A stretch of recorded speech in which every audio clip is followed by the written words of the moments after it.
It's Tucker Carlson. This morning it looks like somebody blew up the Kakhovka Dam in southern Ukraine. The rushing wall of water wiped out entire villages, destroyed a critical hydropower plant, and as of tonight puts the largest nuclear reactor in Europe in danger of melting down. So if this was intentional, it was not a military tactic, it was an act of terrorism. The question is, who did it? Well, let's see. The Kakhovka Dam was effectively Russian. It was built by the Russian government. It currently sits in Russian-controlled territory. The dam's reservoir supplies water to Crimea, which has been, for the last 240 years, home of the Russian Black Sea Fleet. Blowing up the dam may be bad for Ukraine, but it hurts Russia more. And for precisely that reason, the Ukrainian government has considered destroying it. In December, the Washington Post quoted a Ukrainian general saying his men had fired American-made rockets at the dam's floodgate as a test strike. So really, once the facts start coming in, it becomes much less of a mystery what might have happened to the dam. Any fair person would conclude that the Ukrainians probably blew it up, just as you would assume they blew up Nord Stream, the Russian natural gas pipeline, last fall. And in fact, the Ukrainians did do that, as we now know. It's not like Vladimir Putin is anxious to wage war on himself.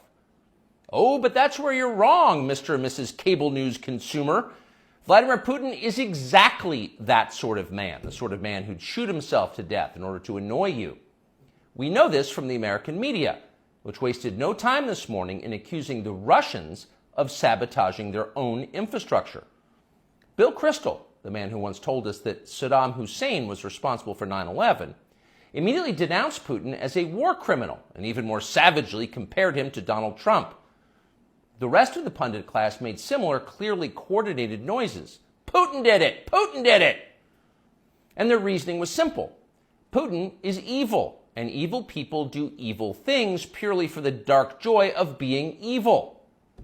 In this specific case, Putin attacked himself, which is the most evil thing you can do, and therefore perfectly in character for a man that evil. That was their explanation. No one who's paid to cover these things seemed to entertain even the possibility it could have been the Ukrainians who did it. No chance of that. Ukraine, as you may have heard, is led by a man called Zelensky.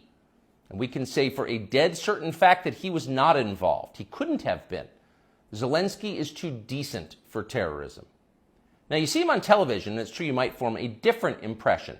Sweaty and rat-like, a comedian turned oligarch, a persecutor of Christians, a friend of BlackRock. But don't believe your own eyes. Actually, Mr. Zelensky is a very good man. The best, really.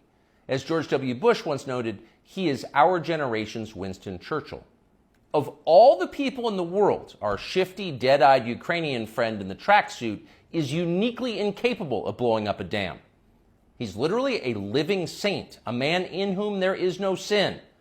That's why Lindsey Graham is so attracted to him. They're just two good people, hanging out together and being good. And like all good people, when they meet in person, they spend a lot of time talking about killing people and laughing like friends do. Here's the pair last week.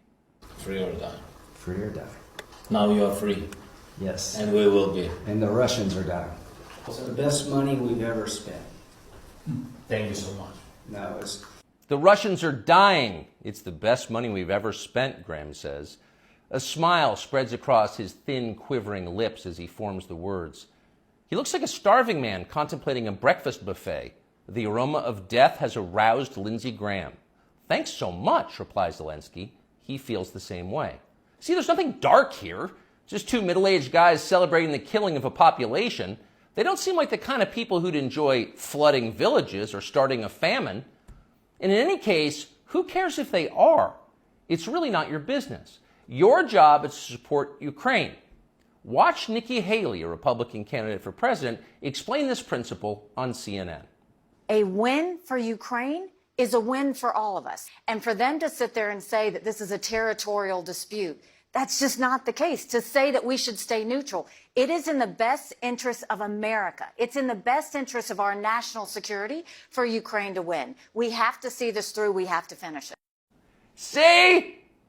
It's very easy to understand. It is vitally important for you to support Ukraine because it's necessary for Ukraine to be supported by you. Your support is mandatory until it's finished, whatever it is, and whatever that means. So shut up and support Ukraine, or else you're in trouble. Back when they still taught logic, statements like this were known as tautologies. Something is true because it is. The more you repeat it, the truer it becomes. It's a self-reinforcing reality. There was a time when tautologies were considered illegitimate arguments, not to mention hilariously stupid. Only dumb people talk like that. Now everybody in power talks like that. Diversity is our strength. Trans women are women. Zelensky is Churchill.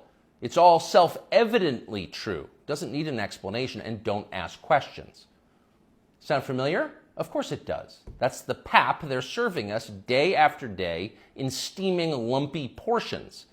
By this point, it's possible that American citizens are the least informed people in the world. Your average yak herder in Tajikistan knows who blew up the Nord Stream pipeline.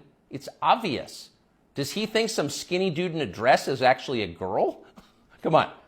That idea would never occur to him. You've got to be lied to at full volume over a period of years in order to reach conclusions like that. And of course, we have been. The media lie. They do.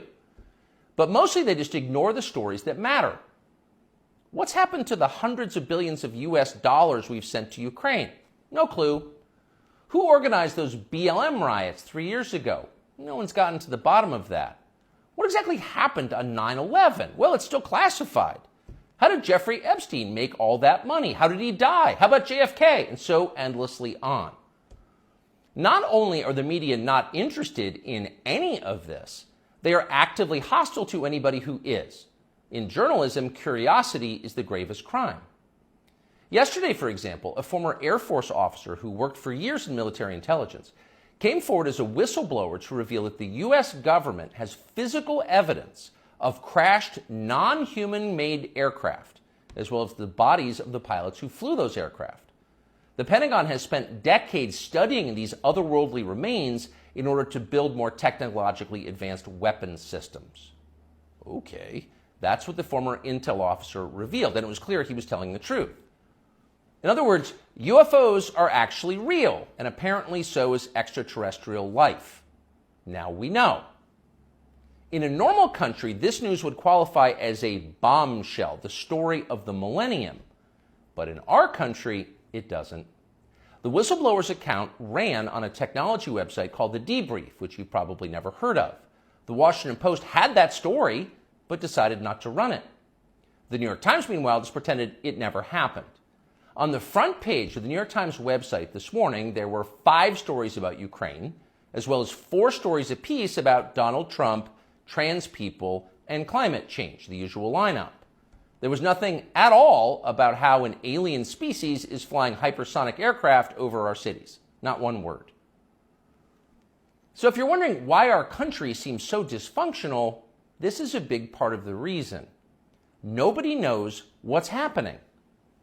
A small group of people control access to all relevant information, and the rest of us don't know. We're allowed to yap all we want about racism, but go ahead and talk about something that really matters and see what happens. If you keep it up, they'll make you be quiet. Trust us. That's how they maintain control. When Western tourists first started traveling in large numbers to the Soviet Union in the early 1970s, they found that many Russians had a completely warped understanding of the United States. They thought that Americans lived in grinding poverty, in a state of perpetual race war, and were desperate to flee to the freedom and prosperity of the Eastern Bloc. They thought this because that's what they had been told. They had no way to know otherwise. The few Russians who understood what was really going on in the rest of the world had learned about it from listening to shortwave radio broadcasts, sometimes under the covers so the neighbors wouldn't hear. 50 years later, it is bewildering to consider the ironies here. We're the ones who live in ignorance now. The U.S. government has managed to classify more than 1 billion so-called public documents. So at this point, we can't possibly know what our leaders are doing. We're not allowed to know. By definition, that is not a democracy. Yet it's fine with the media. Secrecy is a powerful tool of control. Stop asking how we got so rich. Here's another story about racism. Go eat each other. That's the program. That's how most of us now live here in the United States. Manipulated by lies, silenced by taboos. It is unhealthy and it's dehumanizing, and we're tired of it.